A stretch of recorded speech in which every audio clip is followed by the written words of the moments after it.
Before you can actually perk a schematic, you need to first understand what each and every perk does. The fire rate perk, as you can see right there, it increases the overall fire rate for the weapon. Now, some weapons may have this, some may not. You're just gonna have to see. Next, we have the impact perk. The impact perk, it increases the amount of impact a weapon has. And if you look down there in the bottom left corner of the screen, you'll see the impact for this weapon is 9,864, and that the impact basically taking it up that high from what I believe used to be 8,000. That's an example of impact. Next, we have the headshot damage perk. It should be obvious what this one does. The headshot damage perk buffs the overall headshot damage of the weapon. And now we have the damage to missed monsters and bosses perk. This perk does exactly what it says it does. It buffs damage against missed monsters and bosses, like mini bosses, missed monsters. Now, over here, pay attention to the right side of the screen. You see crit damage. The crit damage perk buffs the overall crit damage output of your schematic. That's what it's there for.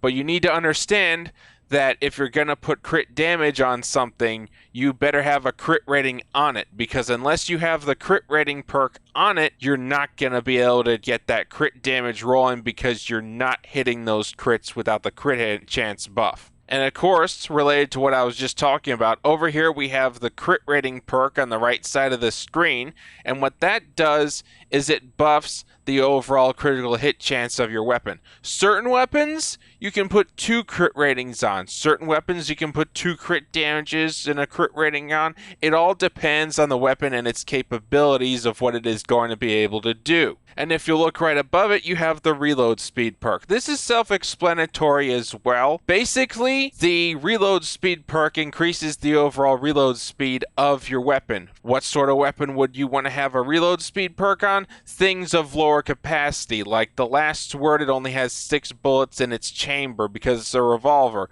You'd want to put a reload perk on the Thunderbolt because it only has 2 in its magazine. It's a break-open shotgun. You need a reload speed on weapons like that. Another thing you can do with reload speed is you can throw it on an RPG. You could put it on a machine gun. I mean, it all depends on what you want to do with the overall actual weapon to slap the reload speed on there. Next, I need to cover magazine size. Magazine size does exactly what it says it does. It increases the overall bullets in the magazine that your weapon can have. And if you look over here, we have weapon stability. Weapon stability, you need to understand it is recoil control. Most weapons, or at least certain ones, will allow you to put at least 1 weapon stability on it in order to mitigate that recoil so you can be more accurate. For example, the bundle bus here, notice that I have a weapon stability on it in order to take full advantage of the crit build that I have slapped on this weapon. Seeing as how the bundle bus is a flintlock and it fires an 8-round burst at a time with some hefty recoil, the weapon stability helps to mitigate the recoil and make the weapon more accurate. And last but not least, we mustn't forget the overall base damage perk. The base damage perk, as you can see on the right side of the screen here, it buffs the overall base damage of the weapon. Buffing the base damage of the weapon also increases its DPS, and buffing the fire rate of a weapon also buffs its DPS. Machine guns, certain machine guns actually benefit from fire rate bonuses and damage buffs, and I'm going to show you a quick example of that right now. Here we have the Founder's Drum Roll. You'll notice that I'll be able to have 2 fire rates on here and a damage perk and a magazine size as well. The expanded magazine on this weapon, combined with the 2 fire rates and the damage buff and making it physical for buffing overall damage, does make it a devastating weapon. And that's not even counting the 6th bonus down there. Every 10th round fires increased weapon damage by 15%, stacking up to 4 times. You'll notice that it says reloading removes the effect. That means when you reload, that bonus is removed and reset, and then it has to start rolling again. That's why I have the magazine size on there, the damage, physical, and the fire rates to roll that bonus as quickly and as long as possible. And now way down here for another example of a perk I need to cover, it's called durability. See over here on the right side of the screen, durability. Certain weapons have this, certain weapons don't. You're just going to have to look around and see if they offer it or not. But in this case, durability increases the overall health of your weapon, how durable and how long it's going to last before it breaks. Now, if you go down here to the element, you'll notice, hey, it's already physical. Sure. And I'm going to go into all of the elements right now. The physical element maximizes the damage you can output on your weapon, and it also increases the overall amount of impact that it is going to do. So, for example, you had a hydraulic weapon or a heavy impact weapon like the Obliterator, you would definitely want to throw a physical on it. Over here in the right side of the screen, as you can see, we have the energy element. The energy element, yeah, you don't have as high of a bonus as physical, but the perk of using energy weapons and the energy element is that it's good against everything, and you can't really fault it for that. That's why physical and energy are my two favorite elements in the game. Now down here we have fire. The fire element is weak against water, but it's strong against nature. The nature element is right below this one. That's referring to the electric yellow enemies you see around the map. The red flamey ones on the map, those are fire husks. The blue icy looking husks on the map that you encounter in levels, those are water. Nature is strong against water. Nature is weak against fire because fire is strong against nature. And then in turn, obviously, nature is strong against water, and then water is strong against fire. So you see, it's all about that elemental circle. Maybe you've seen this weapon before. The plasmatic discharger was one of the alien weapons from some time back, and you'll notice that this is restricted to energy. Certain weapons are like this. They're just locked into an element, and you can't change it. And here's one of the Art Deco weapons as an example. Here, let me show you. So I scroll down here to the elements, you'll see that it is restricted to 3 different elements like I had said. It can either be fire, it can be nature, or it can be water. Look to the left part of the screen, you'll see all these different stats. You need to pay attention to these as well because these state the weapon's base capabilities before you start messing around with the perks and modifying them. Damage is the overall base damage per hit that this weapon causes per shot. We're talking like body shots, leg shots, limb shots, arm shots. And then, of course, below it, you have headshot damage. The headshot damage does exactly what it says it does. You shoot them in the head, it's going to deal that amount of damage. Below that, we have the base critical hit chance for the weapon. You'll notice that for this, it's 10%, so it very badly obviously needs a crit rating and crit damage buffs. Going back to the stats on the left, you'll notice there's fire rate, how fast the weapon fires. You have magazine size, how many bullets are in the magazine or cartridge, whatever it is. Its range down below there too, 25,000. I believe that's the maximum range in the game. And then, of course, you have durability. And then below it, there's the reload time.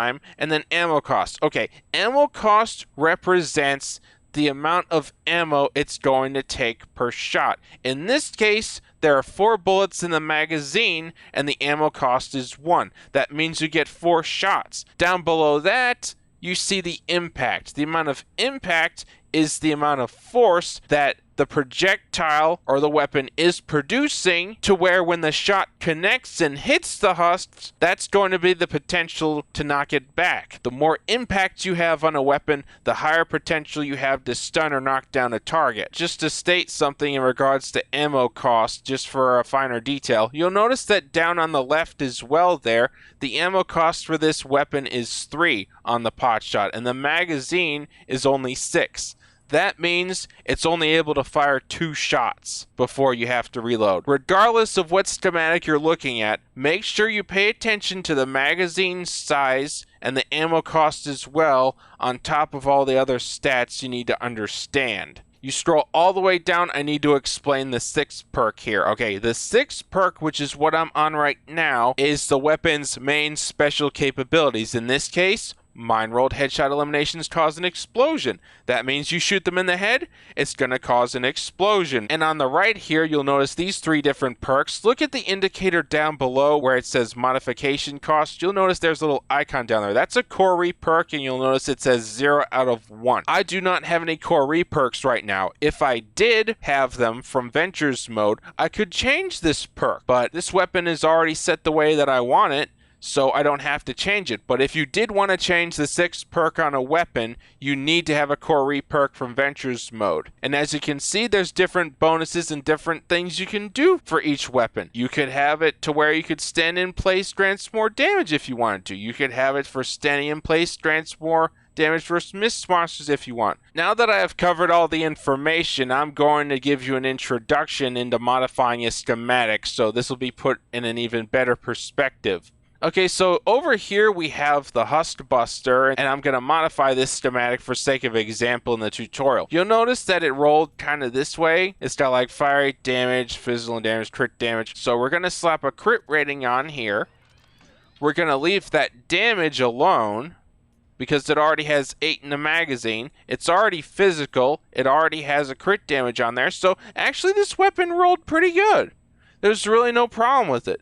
And then, of course, if you have, look down below, if you have reperk and the associated rarity perk up, you can upgrade your perks in order to make your weapons more effective. I'm going to hit X right now. See, it jumped to green and the percentage went up for the crit rating. I do that again. You'll notice down below, it's showing the reperk and it's also showing the rare perk up. I do that again and you'll see the stat rise again. Most of you are probably only going to be able to afford the blue perk when you hit mid to high canny. Maybe you'll get some epic perk up, maybe, but for the most part, you're probably going to be blue perking majority of your weapons until you start to get to mid and higher level Twine, or at least the beginning of Twine, when the legendary perk up starts to actually drop for rewards and missions. And another fine detail that I need to cover when you're working with schematics, you'll notice that this one is epic. If you're looking for a specific 6 perk on a weapon, regardless of what that weapon is, I'm going to show you a quick trick here. Hit X, and now scroll all the way down to increase rarity,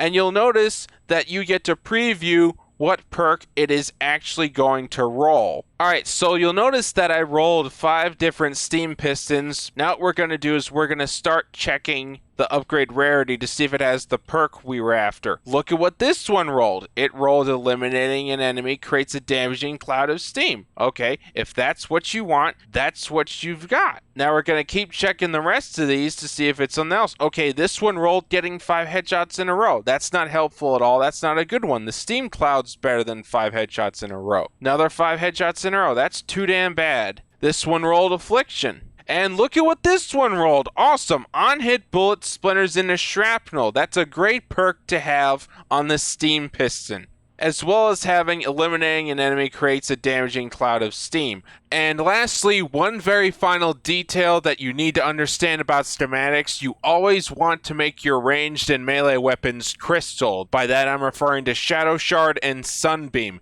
And the reason for that is that all of your explosive RPGs, all your explosive weapons, they will always be ore. They'll be copper, silver, malachite, obsidian, bright core. So it's really important to have your entire armory organized and separated so that all of your main ranged and melee weapons are crystal, which cost quartz, sunbeam, shadow shard, and that all of your explosive weapons, which are by default ore anyway, remain ore. That being said, that completes the weapon schematic tutorial. I hope you all enjoyed all the details and that you can continue to grow and improve your game and playstyle on Fortnite.